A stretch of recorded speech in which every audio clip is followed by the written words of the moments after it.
كله ولك الشكر كله وإليك يرجع الأمر كله. اللهم لك الحمد حتى ترضى ولك الحمد إذا رضيت ولك الحمد بعد الرضا.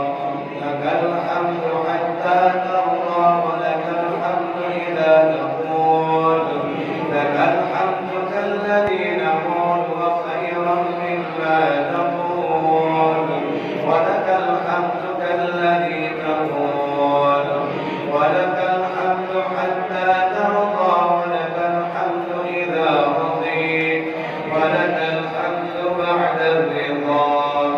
اللهم لك الحمد بما هديتنا وخلقتنا ورزقتنا وفرجت عنا.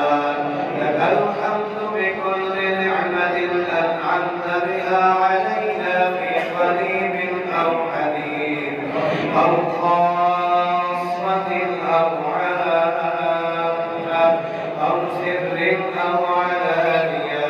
لك الحمد بالإيمان لك الحمد بالإسلام ولك الحمد بالقرآن ولك الحمد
معصيتك ومن طاعتك ما تبلغنا به جنتك ومن اليقين ما تحمل به علينا مصائب الدنيا ومتعنا اللهم بأسماعنا وأبصارنا واجعل ثأرنا على من ظلمنا وانصرنا على من عادانا ولا تجعل مصيبتنا في ديننا ولا تجعل مصيبتنا في ديننا ولا تسلط علينا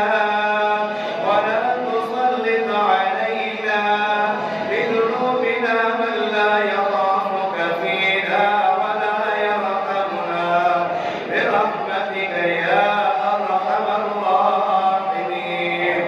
اللهم إنا عبيدك بنو عبيدك بنو إمائك لا نصينا بيدك ماض فينا حكمك عدل فينا قضاءك نسألك اللهم بكل اسم هو لك سميت به نفسك أو أنزلته في كتابك أو علمته أحدا من علمك أو علمته أحدا من خلقك أو استكثرت به في علم الغيب عندك أن تجعل القرآن العظيم ربيع قلوبنا ونور صدورنا وجلاء أحزاننا وذهاب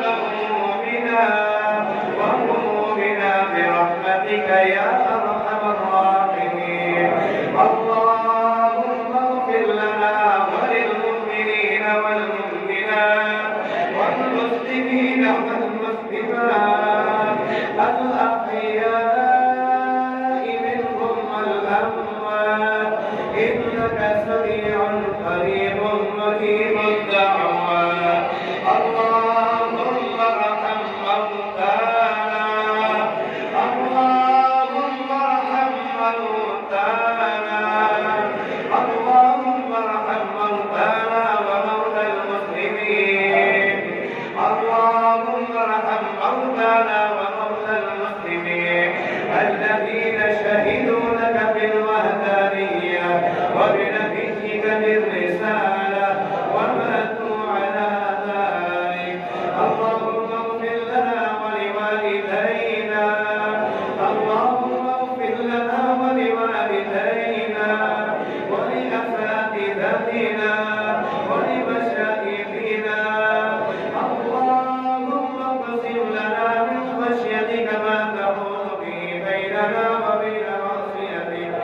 اللهم اغفر لنا لا تدع لنا ذنبا في مقامنا هذا إلا غفرته ولا هما إلا فرجته ولا كربا إلا نفسته ولا دينا إلا قضيته ولا مريضا إلا شفيته ولا مريضا إلا شفيته ولا مريضا إلا شفيته ولا ميتا إلا رحمته ولا حاجة هي لك رضا ولنا فيها صلاة إلا وأنت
صفنا أصاب جهنم ربنا صفنا أصاب جهنم ربنا صفنا أصاب